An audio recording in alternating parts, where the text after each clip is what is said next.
पहले तो तुम्हारा क्वेश्चन बचा था 50% के आसपास क्वेश्चन आता है, वो देखो एमसीक्यू केस स्टडी वगैरह में। तो एमसीक्यू जो क्वेश्चन होता है ना, उसमें तुम लोग एक गलती कर बैठते हो। अगर डायग्राम तुम्हें वहाँ पे ड्रॉ करने का बहुत इच्छा हो रही है, बहुत ज़्यादा इच्छा हो रही है, उसको बोलो बेटा इसके लिए डायग्राम नहीं है, डायग्राम एक नंबर क्वेश्चन के लिए ना लिखो। स्पेसिफिक लेट से लॉन्च करने जा रहे हो, ये तुम्हारे पास में बफर टाइम। अब तुम अपने आप को एक साइंटिस्ट की तरह मानो कि तुम उस टाइम में कैसे काम करोगे। बढ़िया तरीके से एग्जाम दो, होप फॉर द बेस्ट, बढ़िया करोगे मुझे पता है, क्योंकि देखो एग्जाम जो है ना, यहाँ पे तुम फॉलो अप ऑलरेडी बढ़िया तरीके से करोगे तो बढ़िया रिजल्ट भी आएगा। तो हेलो बच्चों, ठीक है, आज हम लोग यहाँ पे मिले हैं कुछ एक खास कारण की वजह से। वो क्या है? तुम्हारे 10th के बोर्ड एग्जाम। ओके, आशा करता हूँ देख के पता चल गया होगा। अब हमें देखो 10th के बोर्ड की एग्जाम कितना महत्व रखता है तुम्हारी जिंदगी में, बहुत ज्यादा। बोलोगे सर कैसे? क्योंकि देखो 10th के बाद तुम कहीं भी जाओगे ना, तो तुम्हारे जो जन्म पत्रिका है ना, उससे ज्यादा मतलब तुम्हारे बर्थ सर्टिफिकेट, सर इतने जन्म पत्रिका और तो क्या हो रहा है बर्थ सर्टिफिकेट, इसकी जगह तुम्हारा क्या देखा जाता है, तुम्हें देखा जाता है इस 10th बोर्ड का जो तुम्हारा सर्टिफिकेट देखा जाता है, ठीक है ना।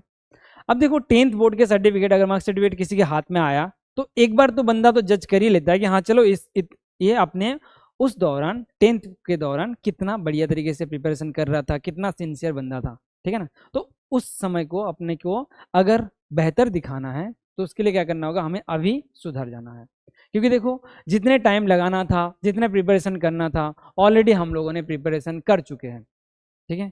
आगे आने वाले समय में भी और प्रिपरेशन करेंगे। बहुत सारे पैनिक सिचुएशन क्रिएट होकर रखा है, किसी बच्चे का कुछ पोर्शन होकर रखा है, कुछ पोर्शन छूट के रखा है, तो पैनिक होना अच्छी बात है, पर इतना भी ना हो जाओ कि पैनिक के चक्कर में तुम्हारा जितना भी हो चुका है उतना भी तुम खो दो। ओके, तो वहाँ पे क्या करना है, देखो लेट्स से तुम्हारा 60 to 80% सिलेबस होके रखा है।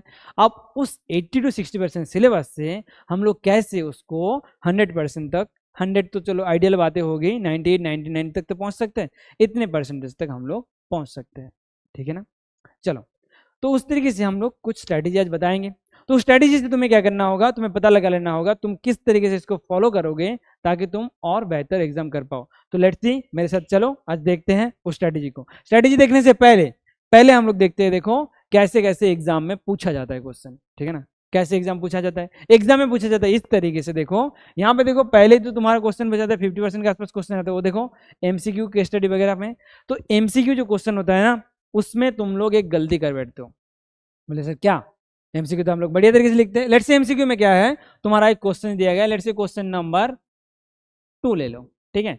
तो उसमें क्वेश्चन कुछ दिया गया, उसका ऑप्शन हो रही है लेट्स से ए। तुमने क्वेश्चन को क्या किए, बढ़िया तरीके से एकदम पेन से रगड़ रगड़ के ऐसे कर दिए, आराम से इसको लिख के आ गए। उसके बाद देखो उसका option A B C D ऐसे लिख के फिर तुम वहां पे क्या किए, सर इसका आंसर तो ए है, ऐसे करके टिक करके आए, मुझे तो एक से ज्यादा ही नंबर मिलेगा।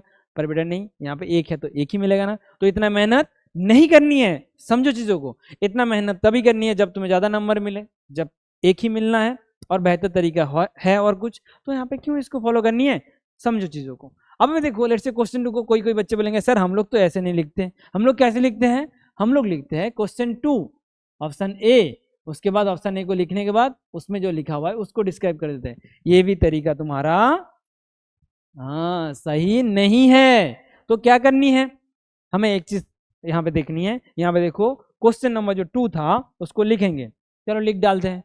तो क्वेश्चन नंबर 2 ऐसे लिखोगे। लिखने के बाद तुम्हें क्या करना होगा, question number 2 option A, simple sweet and short, full number आ गया तुम्हारे पास। ज्यादा वहां पे लिखना नहीं है, लिखना जहां पे ज्यादा होगा वहां पे वो लोग बोल देंगे, ठीक है। अब दूसरे टाइप में आते हैं। अब यहाँ पे देखो दूसरे टाइप में जैसे ही आ रहे हो तुम, यहाँ पे कौन से टाइप का हो रही है, देखो यहाँ पे तुम्हारा ये जो टाइप है ना ऑब्जेक्टिव टाइप, उसमें देखो 20% के आसपास आता है मार्क्स। उसमें क्या हो रहा है, देखो तुम्हारा जो दिया गया है ना शॉर्ट टाइप क्वेश्चन दिया जाता है। अब ये जो शॉर्ट है ना, इसमें ही बोला जा रहा है जैसे तुम शॉर्ट्स देखते रहते हो, हाँ अभी याद आया ना, बट उसमें क्या होता है बहुत कम समय में रहता है ना वीडियो, तभी तो शॉर्ट बोला जाता है। तो इस क्वेश्चन में क्या जाता है, जैसे शॉर्ट बोल रहे हो मतलब इसका कुछ तो हिडन मतलब होगा। इसमें जैसे 1 नंबर का, 2 नंबर का या 3 नंबर का क्वेश्चन रहता है, उसको लिखने का कुछ तरीका है। लेट्स से तुम्हारा क्या हो रहा है, क्वेश्चन का मार्क्स 1 दिया गया है, तो तुम क्या करोगे, उसको पूरा एकदम पेज भर के आ जाओगे ना, नहीं करनी है। क्या करना है तुम्हें, उसमें करनी ये है, तुम्हें ऐसे देखो बेहतर तरीके से तुम लिखोगे। कैसे, 1 नंबर का है तो 2 to 3 लाइन एकदम लिख लो। इतने लाइन के अंदर ही तुम्हें क्या करना है, इतने लाइन के अंदर ही तुम्हें उसको लिख के आना है, ना तो इससे ज्यादा ना तो इससे कम। इससे कम क्या ही लिखोगे, एक लाइन में लिख सकते हो अगर वैसे वाला हो तो, पर कोशिश करना 2 से 3 लाइन में अगर हो जा रही है उसमें रखो, इससे ज्यादा ना लिखो। ओके, अगर डायग्राम वगैरह है तो पहली बात ये, अगर डायग्राम तुम्हें वहां पे ड्रॉ करने का बहुत इच्छा हो रही है, बहुत ज्यादा इच्छा हो रही है, उसको बोलो बेटा इसके लिए डायग्राम नहीं है, डायग्राम 1 नंबर क्वेश्चन के लिए ना लिखो। ठीक है ना, मतलब इसे सभी में है नहीं, फिजिक्स से बायोलॉजी में अगर आ गया तब भी उसको अवॉइड कर दो। ठीक है ना, क्योंकि 1 नंबर के क्वेश्चन में डायग्राम की जरूरत नहीं पड़ती है। ओके, अब वहां पे क्या हो जाएगा, देखो जैसे यहाँ पे क्वेश्चन नंबर लेट से 2 या 3 के बारे में पूछा जा रहा है, 2 नंबर का क्वेश्चन जैसे पूछा जाएगा तब वहां पे क्या करोगे, क्वेश्चन के मार्क्स 2 दिया गया है, तो मार्क्स 2 दिया गया है तो उसमें क्या करना, 3 to 4 लाइन्स लिख के आना, काफी है, इसमें तुम नंबर मिल जाएगा तुम्हें, बेहतर तरीके से बढ़िया तरीके से इसको लिख पाओगे। ठीक है, अब वहां पे क्या करना है, देखो अगर 3 नंबर का क्वेश्चन है तो 3 नंबर क्वेश्चन में तुम क्या कर सकते हो, मैक्स टू मैक्स 6 लाइन, ठीक है ना, मैक्सिमम 6 लाइन्स में आंसर करके आना, इससे ज्यादा लिखने की जरूरत नहीं है। वहां पे हिस्ट्री नहीं लिखनी है इस तरीके से कि वहां पे चलो हाँ सब चीजें वहां पे ही लिख डालते हैं, बाकी क्वेश्चन के लिए कुछ ना बचते। ठीक है, क्योंकि एक ही चीज पढ़ के आए, ऐसा अगर है तो अलग चीज है, बट हाँ बाकी चीजों में टाइम देना है ना, तो इसमें टाइम नहीं गवानी है। तो अभी देखो मैक्सिमम 6 लाइन में कर दिए। अब यहाँ पे देखो जो डायग्राम है ना तुम्हारा, इसमें अगर डायग्राम कुछ तुम्हें याद आ रहा है तो बेटा डायग्राम क्या करना है, डायग्राम यहाँ पे तुम्हें जरूर और जरूर छोटा सा करके सही एक ट्राई करके आ जाना है, तो थोड़ा सा बेहतर बन जाता है चीजें। एग्जाम्पल वगैरह रहेगा तो थोड़ा सा दे सकते हो। क्लियर एकदम। अब वहां पे आती है देखो मेन तुम्हारा जो है short and long answer type question जो आ रही है, उसमें क्या होता है डिस्क्रिप्टिव टाइप रहता है, उसमें तुम्हें बहुत बढ़िया तरीके से लिखना पड़ेगा। अब तुम्हें देखो यहाँ पे ऑलरेडी क्लास के पढ़ाते दौरान सर लोगों ने भी बोले होंगे कि इस तरीके से लिखो उस तरीके से लिखो, उसको लिखने का जो पैटर्न है, पैटर्न ये कुछ है, लेट से तुम मान लो ये तुम्हारा क्या है, एक पेज है। ठीक है, ये मान लो तुम्हारा एक पेज है। अब उस पेज के अंदर तुम क्या कर रहे हो, कोई एक डायग्राम लेट से ड्रॉ कर रहे हो। ठीक है, तो यहाँ पे तुम अगर डायग्राम ड्रॉ कर दियो, उस डायग्राम में तुम्हें क्या करना है, तुम्हें ऐसे बेहतर तरीके से इसको लिखना है। देखो इसका ये है, इसका ये, जो भी चीज़ें हैं तुम लिख रहे हो राइट साइड में लिखना है, ना कि लेफ्ट साइड में भर दिए हो। उसके बाद नीचे फिगर ऐसे करके फिगर के बारे में लिख दो। क्लियर, नीट एंड क्लीन रहा बढ़िया तरीके से। और कोशिश करना नहीं, ऑब्वियसली लिखना है किस में से, पेन से ना, नहीं किस में से लिखना है, पेंसिल से। कौन सा चीज का इस्तेमाल करना है, हाँ पेंसिल का इस्तेमाल करना है। जैसे इसको इस्तेमाल करोगे, क्योंकि वहां पे क्लियरली मेंशन रहता है इसको पेंसिल से लिखने की, diagram should be drawn by pencil. इसको बढ़िया तरीके से लिख लो कि पेंसिल से लिखना है, बेहतर एक बढ़िया पेंसिल लेके जाना, ऐसे नहीं दोस्त से मांग रहे हो। ओके, तो यहाँ पे पेंसिल लेके जाना और वहाँ पे डायग्राम बढ़िया तरीके से लिखना। क्लियर एकदम। अब यहाँ पे देखो जैसे इसको लिख दिए, उसके बाद जैसे इसके बारे में कुछ और चीजें हैं तुम लिखना चाहते हो, तो उसके लिए क्या करना है, देखो प्रॉपर स्पेसिंग के साथ साथ तुम वर्ड्स को वहाँ पे सजा के लिखो। ठीक है, तो वहाँ पे क्या हो जाएगा, देखो एक नीट एंड क्लीन तरीके से लिखना है और उनके बीच में एक प्रॉपर स्पेसिंग रहनी चाहिए। ठीक है, तो प्रॉपर स्पेसिंग के साथ साथ वहां पे क्या करोगे, अगर कुछ चीजें तुम्हें लग रही है कि हाँ इसमें इंपॉर्टेंट चीजें हैं, तो उसमें बस क्या करो अंडरलाइन कर दो कुछ चीजें, जैसे दिस ऐसे करके अंडरलाइन कर दोगे तो क्या हो जाएगा, वो टीचर की आंखों में जाएगा, ताकि और बेहतर तरीके से तुम्हारा वहां पे नंबर प्रॉपर फुल नंबर आने के चांसेस ज्यादा से ज्यादा बढ़ जाए। क्लियर एकदम। ये तो हो गया तुम्हारा वो चीज जिसमें क्या हो रहा है तुम्हारा। और हाँ, और एक चीज यहाँ पे याद करना, इसके अंदर कोशिश करना, क्या करना है, कोशिश करना इंसर्ट सम एनसीईआरटी लाइन।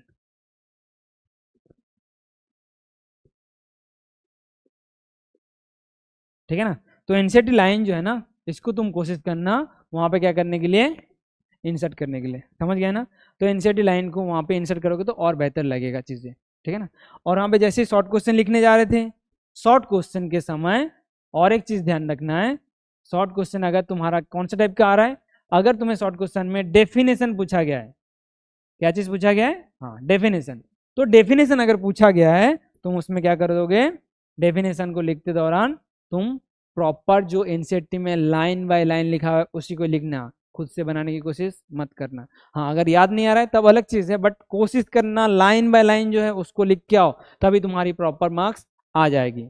ठीक है, सो यहाँ पे lines from NCERT. Okay, clear एकदम। अब ये तो हो गया तुम्हारा उस चीज के बारे में बात कर लिए जो एग्जाम के दौरान तुम लोग क्या करोगे। अब तुम लोगों का फेयर कब शुरू होता है, जब एक एग्जाम दे दिए बढ़िया तरीके से एकदम गए एग्जाम दे दिए, अब तुम्हें पता लग गया कि तुम्हारे दोस्त ने लेट से 1 नंबर क्वेश्चन सही किया, तुमने उसको गलत कर दिया, या 2 नंबर क्वेश्चन उन्हें सही किया, तुमने उसको गलत कर दिया, या फिर किसी तरीके से कंट्राडिक्टरी क्वेश्चन में फंस गए हो, तुम दिमाग को उसको लेके सोचने लग जाते हो नेक्स्ट एग्जाम को खराब करने के लिए, जो नहीं करनी है। टॉपर्स ऐसे नहीं करते। तो तुम्हें क्या करना है, ऑब्वियसली से बात, एग्जाम दे के आओ, बढ़िया सा फ्रेश हो जाओ। फ्रेश होने के बाद लेट से 4 से 5 दिन का तुम्हारे हाथ में टाइम है, जिसको हम लोग साइंटिफिकली जैसे हम लोग बोलते हैं ना बफर टाइम बोलते हैं, किसी चीज को हम लोग लॉन्च करने से पहले या किसी काम को अंजाम देने के लिए करते हैं। तो तुम्हारे पास में ऐसे समझने की कोशिश करो, स्पेसिफिक लेट से लॉन्च करने जा रहे हो, ये तुम्हारे पास में बफर टाइम, अब तुम अपने आप को एक साइंटिस्ट की तरह मानो कि तुम उस टाइम में कैसे काम करोगे। तो मतलब क्या हो रहा है, एग्जाम के प्रिपरेशन के दौरान जो किए हो, बट तुम्हारा सिलेक्शन या फिर तुम्हारा जो बढ़िया नंबर डिपेंड करेगा एक एग्जाम से लेकर दूसरे एग्जाम के बीच में तुम कैसे कर रहे हो। ऐसे नहीं कि टाइम मिला है सोचने के लिए सोचते रहे कैसे एग्जाम देंगे, या घूम रहे हो, दोनों ही नहीं करनी है। क्या करनी है बताते हैं, चलो। तो यहाँ पे क्या करना है, देखो लेट से तुम्हारे पास 4 to 5 डेज का कौन सा टाइम है, यस बफर टाइम, ठीक है। तो वहाँ पे अगर बफर टाइम है तुम्हारे पास, इतने दिन का तुम्हारे बफर टाइम है, अब तुम्हें देखो क्लास तो तुम बढ़िया तरीके से अटेंड किए हो, जैसे अटेंड किए हो वहाँ पे क्या है, क्लास में तुम्हें बताया गया है एनसीईआरटी, तुम्हारा नोट्स प्रॉपर तरीके से प्रॉपर है, प्रॉपर तरीके से एकदम बना हुआ है, और वहाँ पे क्या है तुम्हारा जो इंपॉर्टेंट क्वेश्चन क्लास के दौरान किसी भी टीचर लोगों ने बताया है वो लिख के रखे हो, ठीक है। तो वहाँ पे देखो एनसीईआरटी, क्लास नोट्स,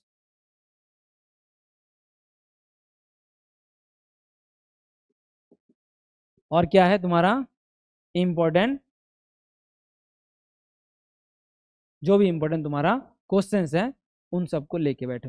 ओके, तो इन तीनों चीज को अगर तुम लेके बैठ गए, अब हमें क्या करना है, देखो इन तीनों चीजों में से तुम्हें ढूंढ लेना है, देखो कौन सी चीज, अब वहां पे ढूंढ लेना है तुम्हें high weightage, medium weightage and low weightage वाली चीज। बोलो कि सर कहां से ढूंढे, ऑलरेडी तुम जब तैयारी कर रहे थे वहां पे बोला गया है, ठीक है। आशा करता हूं तुम लोग जानते हो ये। So high weightage, medium weightage and low weightage, ठीक है ना। इन तीनों तरीके से कैटेगरी में तुम ऐसे डिवाइड कर लोगे। अब डिवाइड करने के बाद देखो जो तुम्हारा हाई वेटेज वाला चैप्टर है, सर उसको तो डिवाइड मतलब उसको कुछ करके रखे कुछ नहीं करके रखे, तो उसको क्या छोड़ दे, नहीं, हाई वेटेज वाले चैप्टर को बिल्कुल नहीं छोड़नी है, इसमें 100% तुम्हें आनी चाहिए। यहाँ पे 100% तुम्हारे दिमाग में हर जो चीज़ है उसके बारे में प्रॉपर एकदम रोड मैप होनी चाहिए, क्या लिखा हुआ है क्या नहीं, और उसके बारे में तुम्हें ज्ञान प्रॉपर होनी चाहिए, वरना दिक्कत होगी, ठीक है। तो उसको प्रॉपर तरीके से बना लो, क्योंकि टाइम तुम्हारे पास बहुत है। अब वहाँ पे क्योंकि बफर टाइम ये जो है बहुत चीज़ें हैं, मीडियम चैप्टर भी इसके साथ साथ बना लो, और दोनों को मिला जुला के तुम अगर 4 दिन या 5 दिन का टाइम है, तुम 3.52, अगर 4 दिन टाइम है तो 3.5 डेज का टाइम ले लो, या फिर 4 डेज का टाइम ले लो, ठीक है ना। तो यहाँ पे 4 to 4.5 डेज का टाइम ले लो, जिसमें क्या करो इन दोनों चैप्टर को बढ़िया तरीके से एकदम रट लो, एकदम बढ़िया तरीके से बना लो। जिसमें क्या क्या बनाना है, जिसमें तुम्हें बनाना है, तुम्हें शॉर्ट नोट बना के रखे हो उसको देखो, जिसमें क्या है स्पेशली फॉर्मूला के लिए बोल रहे हैं शॉर्ट नोट, ठीक है। तो फॉर्मूला पूरा देख लिए, उसके साथ क्या क्या देखना है, हर एक डायग्राम, मैप्स सब फॉलो अप कर लो कि क्या क्या है क्या नहीं है। उसके बाद देखो उनमें की पॉइंट्स कुछ लिखे थे, वो की पॉइंट्स को तुम क्या करो, फॉलो अप कर लो, ठीक है। ये सब चीजें तुम देख लोगे, उसके बाद क्या हो जाएगा, इंपॉर्टेंट जो चीजें तुम्हें बोला गया है डेरिवेशंस, इंपॉर्टेंट डेरिवेशन, हालांकि सारी चीज करनी है पर इंपॉर्टेंट डेरिवेशंस को देख लेनी है, और इंपॉर्टेंट क्वेश्चन जो क्लास के दौरान बोला गया था उसको सिर्फ देखनी है ना कि करनी है। इंपॉर्टेंट क्वेश्चंस को जस्ट वॉच, ठीक है ना, उसको क्या करो ऑब्जर्व करो देखो, और उसके बाद वहां से आगे बढ़ो, ठीक है ना। ऐसे नहीं कि इसको बनाने फिर बैठ गए यार नए क्वेश्चंस, बिल्कुल नहीं, न्यू क्वेश्चंस, ठीक है ना, न्यू क्वेश्चंस बना ले सर इसको, बिल्कुल नहीं, कोई भी नया क्वेश्चन ट्राई मत करो, ठीक है ना, वरना तुम्हारा सिलेक्शन के लिए ये बाधा क्रिएट करेगा, क्योंकि हो सकता है ऐसा कुछ कंसेप्ट आ जाए जो तुम्हारे जो बना कंसेप्ट को बिगाड़ दे, ठीक है ना, ऐसा बिल्कुल नहीं करनी है। क्लियर एकदम। उसके बाद जो तुम्हारा टाइम बच जाएगा, लेट से आधा दिन का बच गया, तो उसमें तुम क्या करोगे, लो वेटेज वाले चैप्टर को तुम कंप्लीट करोगे जितना हो सके। बोलो कि सर कुछ हद तक अगर नहीं हो पाए तो ऑलरेडी लो वेटेज है, क्लास में बोला गया होगा, उसमें से 1 या 2 क्वेश्चन हार्डली पूछा जाता है, तो उस चैप्टर को तुम क्या करोगे, थोड़ा सा भी कम समय दोगे, तब भी तुम्हारा जो प्रिपरेशन है उसमें कोई बहुत चेंजेस नहीं आएगी। बाकी चीजें तुम्हारा बन के रह जाएगा, यहाँ से ही तुम्हारा सिलेक्शन हो जाएगी। ओके, अब यहाँ पे देखो, जैसे ये चीज तुम्हारा बन गया, अब तुम क्या करोगे सर, अब आ रही है एग्जाम के दिन, ठीक है ना, तो the final day, exam day,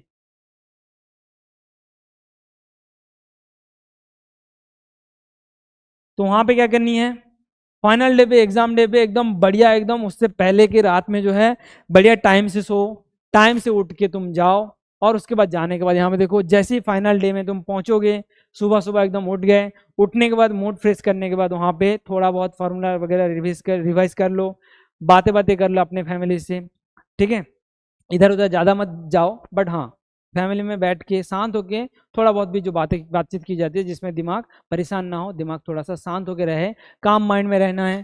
पहली चीज़ क्या, पूरा काम माइंड में रहनी है, थोड़ा बहुत रिवीजन कर लेना है, जो चीज़ें तुम बना के रखे हो उसको बस पलट के देख लेना, जिसको बोलते हैं जस्ट ऐसे ही देखते ही रिवीजन जिसको बोलते हैं, ऐसे नहीं कि बनाने बैठ गए चीज़ें, बिल्कुल मत करो, ठीक है। अगर नहीं भी हो रहा है कोई दिक्कत नहीं, शांत होकर बैठो, डायग्राम वगैरह कुछ है तो उसको देख लो, उसके बाद क्या करना है, पॉजिटिविटी के साथ पूरा एकदम जाना है एग्जाम हॉल में, और इस पॉजिटिविटी के साथ जाओगे कि हम अभी ये सब चीज़ें ऑलरेडी फॉलो कर चुके, तो प्रॉपर तरीके से हम एग्जाम दे पाएंगे, ठीक है ना। तो वहाँ पे देखो, बेस्ट ऑफ लक बच्चे, ठीक है, बढ़िया तरीके से एग्जाम दो, होप फॉर द बेस्ट, बढ़िया करोगे मुझे पता है, क्योंकि देखो एग्जाम जो है ना, यहाँ पे तुम फॉलो अप ऑलरेडी बढ़िया तरीके से करोगे तो बढ़िया रिजल्ट भी आएगा।